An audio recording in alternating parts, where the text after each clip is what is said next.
Hello students, आज की इस वीडियो में हम लोग क्लास 10th के सर्कल चैप्टर का थ्योरम नंबर 10.2 करने वाले हैं, जो कि इस प्रकार से है। The lengths of tangents drawn from an external point to a circle are equal. सबसे पहले इसका जो स्टेटमेंट है इसका मतलब समझ लेते हैं हम लोग। इस थ्योरम में आपसे कहा जा रहा है कि अगर हम किसी सर्कल पर दो टेंजेंट्स ड्रॉ करते हैं एक्सटर्नल पॉइंट से, तो उस दोनों का जो लेंथ होगा आपस में इक्वल होगा। ठीक है, अब इसको फिगर के माध्यम से समझ लेते हैं। मान लेते हैं ये हमारे पास एक सर्कल है।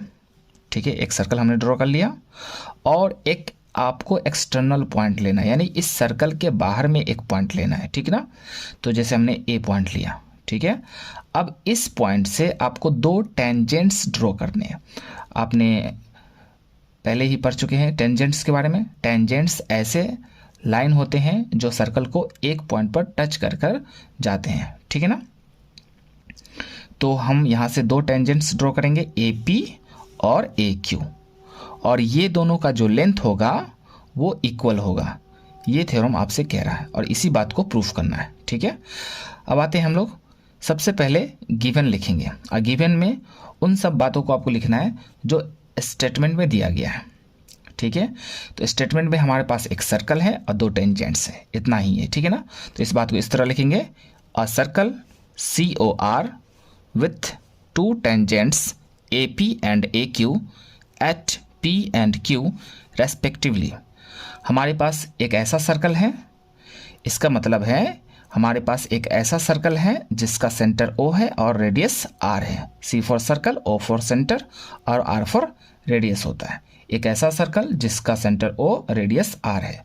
ठीक है, हमने इस प्रकार का सर्कल ले लिया है और जिस पर दो टेंजेंट्स हैं, एक AP टेंजेंट है और एक AQ टेंजेंट है, पॉइंट P और Q पर। ठीक ना, इसके बाद हम लोग क्या करेंगे, टू प्रूव लिखेंगे। अब इसमें हम क्या करना है कि जो पॉइंट हमको प्रूफ करना है उसको लिखना है। तो हमें प्रूफ क्या करना है कि दोनों टेंजेंट्स का जो लेंथ है वो इक्वल होगा।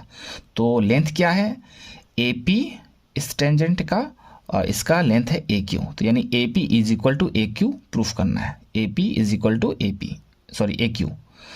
अब हम लोग कंस्ट्रक्शन वर्क करेंगे। इसमें हम क्या करते हैं, सेंटर O को P से ज्वाइन कर लेंगे और सेंटर O को Q से भी ज्वाइन कर लेंगे और साथ में A से भी ज्वाइन कर लेना है। ठीक है, इस तरह से हमारे पास दो ट्रायंगल्स तैयार हो जाते हैं, एक AOP, एक AOQ। ठीक है, अब हम प्रूफ में क्या करेंगे, इसको दो तरीके से हम लोग प्रूफ कर सकते हैं। ठीक है, पहला मेथड जो हमारे पास है, फर्स्ट मेथड, इस दोनों ट्रायंगल को कंग्रुएंट करके, और दूसरा मेथड है इस दोनों में पाइथागोरस थ्योरम अप्लाई कर करके। तो पहले बारी बारी से दोनों कर लेंगे। सबसे पहले हम लोग कंग्रुएंसी वाला मेथड देखते हैं। तो हमारे पास दो ट्रायंगल हैं, एक है AOP और एक है AOQ। जिस तरह से इस ट्रायंगल का नाम लिखिएगा उसी तरह से इस ट्रायंगल का भी। ठीक है, तो हम लिख लेते हैं AOP और AOQ in triangle AOP and triangle AOQ। अब इसको हमको कंग्रुएंट करना है। तो कंग्रुएंट के लिए हमें तीन चीज़ की ज़रूरत पड़ती है। वो तीन चीज़ अब इस फिगर में देखिए। सबसे पहली बात हम क्या लिख सकते हैं, OP is equal to OQ। OP और OQ आपस में इक्वल होगा, क्यों, क्योंकि दोनों तो रेडियस ही है ना, इसलिए। ठीक है ना, इक्वल टू R। उसके बाद OA कॉमन पार्ट है, इसलिए आपस में इक्वल हो जाएगा। और तीसरी बात जो कि हम थ्योरम 10.1 से जानते हैं कि पॉइंट ऑफ कांटेक्ट से जाने वाला जो रेडियस होता है वह उस पर परपेंडिकुलर होता है। इस हिसाब से एंगल OPA और एंगल OQA दोनों ही 90 डिग्री के बराबर होगा। तो यहाँ हम इस बात को लिख लेंगे, एंगल OPA और angle OQA is equal to 90 degree by theorem 10.1। ठीक है, अब अगर हम देखें, गौर करें, तो इस दोनों ट्रायंगल में 90 के ठीक सामने वाला जो साइड होता है ट्रायंगल का वो होता है हाइपोटेनस। तो दोनों ही ट्रायंगल में AOP और AOQ दोनों ही ट्रायंगल में हाइपोटेनस इक्वल है और एक एंगल 90 डिग्री है दोनों में और एक अलग से साइड करस्पॉन्डिंग साइड कह सकते हैं वो इक्वल है। तो ऐसी स्थिति में हम RHS रूल से, राइट हाइपोटेनस साइड रूल से कह सकते हैं कि दोनों ट्राइंगल कंग्रुएंट है। तो इस बात को इस तरह से लिख लीजिए, बाई RHS कंग्रुएंसी ट्राइंगल AOP और AOQ कंग्रुएंट है। ये कंग्रुएंट का सिंबल है।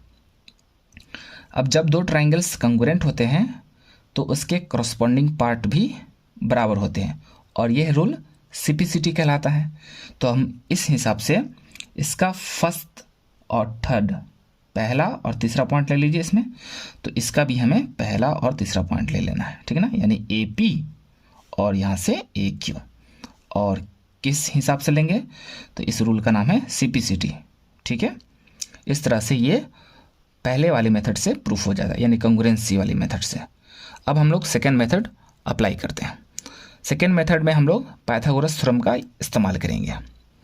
अब देखिए ट्राइंगल AOP में ये 90 डिग्री है, ठीक है ना, तो इसके सामने वाला हाइपोटेनस हो जाएगा। तो हम लोग पाइथागोरस थ्योरम अप्लाई करेंगे। तो इस पहले इसको लिख लेते हैं, in triangle AOP angle P is equal to 90 degree by theorem 10.1। तो पाइथागोरस थ्योरम अप्लाई कीजिए।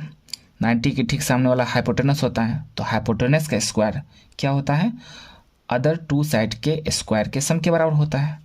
तो इसलिए हमने लिख लिया OP स्क्वायर और AP square is equal to OA का स्क्वायर, क्योंकि OA हाइपोटेनस है।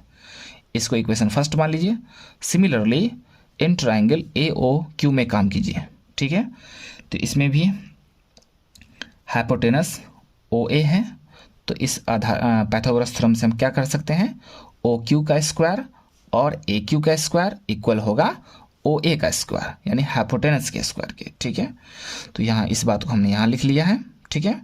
इसको इक्वेशन फर्स्ट है, ये इक्वेशन 2 मान लीजिए। अब दोनों का RHS सेम है, इसलिए LHS को इक्वल कर देंगे, ठीक है ना। तो इसका LHS OP square plus AP square है और इसका LHS है OQ square plus AQ square, दोनों को लिख लेंगे इस तरह से। अब यहाँ देख सकते हैं कि OP और OQ दोनों ही लेंथ आपस में इक्वल है। क्यों? क्योंकि OP और OQ दोनों तो रेडियस है ना, इसलिए ये दोनों चीज़ आपस में कैंसिल आउट हो जाएंगी, ठीक है ना। तो बचेगा हमारे पास AP स्क्वायर LHS में और RHS में AQ स्क्वायर। अब दोनों पे से स्क्वायर को हटा देना है, तो इस तरह से AP is equal to AQ proof हो जाता है। Thank you very much.